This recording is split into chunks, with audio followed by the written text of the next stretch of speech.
Assalamualaikum warahmatullahi wabarakatuh.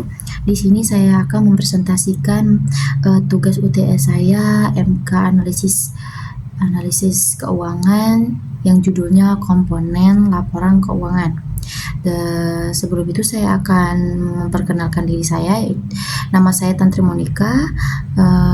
Saya semester 4. NIM saya 106220337.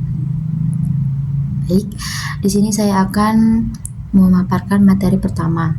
Materi pertama yaitu pengertian laporan keuangan. Laporan keuangan pada dasarnya adalah hasil dari proses akuntansi yang dapat digunakan sebagai alat untuk mengkomunikasikan data keuangan atau aktivitas perusahaan kepada pihak-pihak yang berkepentingan.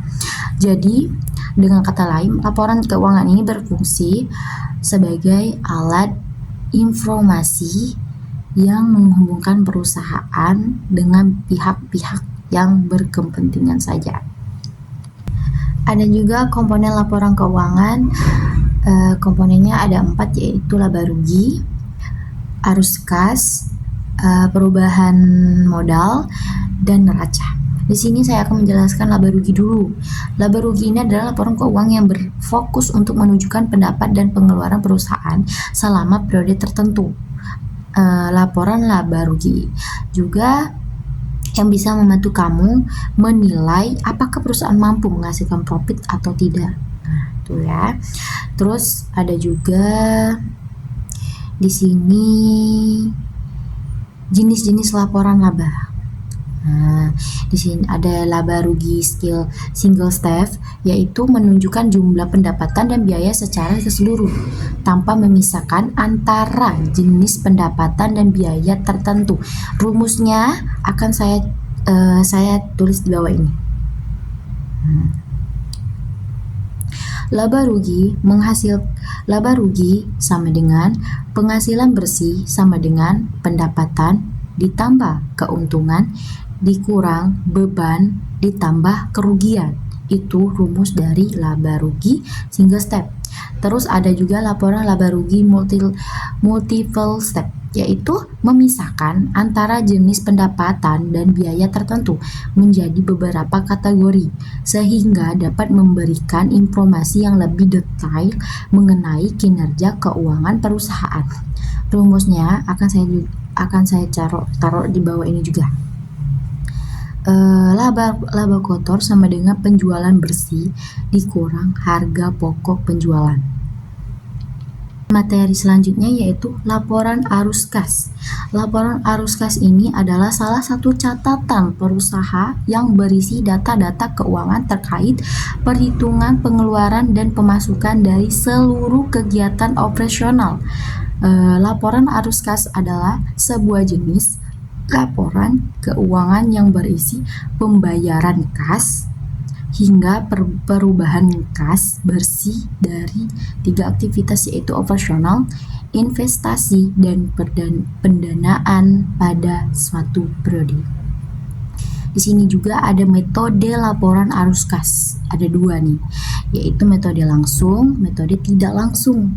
Kalau metode langsung itu rumusnya arus kas dari operasi sama dengan total penerimaan kas dikurang pengeluaran kas untuk biaya operasional dikurang bunga tunai dikurang pajak. Sedangkan metode tidak langsung yaitu arus kas dari operasi sama dengan laba bersih ditambah keuntungan atau kerugian ditambah penyusutan dikurang tunai ditambah perusahaan arus kas. Itu rumus dari metode tidak langsung. Oke, sekarang materi selanjutnya yaitu laporan perubahan modal. Laporan perubahan modal ini yaitu perubahan modal adalah pencatatan keuangan yang menampilkan perubahan modal dalam suatu periode tertentu. Laporan ini dibuat agar perusahaan bisa mengetahui informasi terkait peningkatan maupun penurunan aktiva bersih pada periode yang ditentukan. Untuk melakukan perhitungan laporan perubahan modal perlu menggunakan rumus khusus. Nah, saya akan taruh rumusnya di bawah ini ya guys, yaitu rumusnya perusahaan laba modal akhir sama dengan modal awal ditambah laba bersih dikurang private. Nah, itu dari perusahaan laba. Sedangkan perusahaan rugi, yaitu modal akhir sama dengan modal awal dikurang rugi bersih ditambah private. Nah, itu udah rumus dari perubahan modal tadi.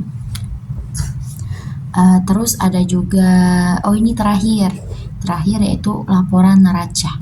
Laporan neraca ini salah satu dari 5 komponen laporan keuangan yang berfungsi menunjukkan posisi aset modal dan kewajiban perusahaan.